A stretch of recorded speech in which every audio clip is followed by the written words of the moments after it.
தான் அந்த tweezer use பண்ணி ஜஸ்ட்டு ப்ரெஸ் பண்ணிங்கன்னா இந்த சைஸ்க்கு வந்துடும். ஸோ ஒரு ஸ்டோன் வந்து இந்த மாதிரி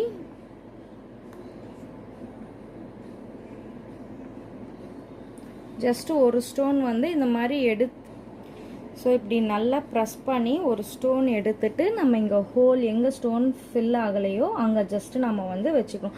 ஸோ இப்போ அதே மாதிரி தான் இங்கே நம்ம வந்து 4 இடத்துலையுமே நம்ம வந்து ஸ்டோன்ஸ் வந்து ஃபில் பண்ணிக்கணும். இந்த இடத்துலையும் நம்ம அதே மாதிரி ஸோ இப்போ பார்த்தீங்கன்னா நம்ம வந்து எல்லா இடத்துலையுமே ஸ்டோன்ஸ் வந்து இருக்குது, எங்கேயுமே கேப் இல்லை. நெக்ஸ்ட் வந்து செக் பண்ணணும்னா ஒன்று மேலே ஒன்று வந்து ஸ்டோன்ஸ் வந்து இருக்கக்கூடாது. ஸோ அது எல்லாமே ஈக்குவலாக இருக்கான்னு பார்த்துக்கணும். இன்கேஸ் ஒரு ஸ்டோன் மேலே இன்னொரு ஸ்டோன் வந்து இருந்தால் என்ன ஆகுனா நம்ம ஸ்டிக்கர் ஷீட் வந்து வைக்கிறப்ப அந்த அலைன்மெண்ட் வந்து மாறிடும். ஸோ அது வந்து கேர்ஃபுல்லாக செக் பண்ணிக்கோங்க. ஸோ இப்போ நம்ம பார்த்தீங்கன்னா போர்டில் வந்து நம்ம ப்ராப்பராக வச்சுட்டோம், எல்லா ஸ்டோன்ஸும் ப்ளேஸ் பண்ணியாச்சு. நெக்ஸ்ட் வந்து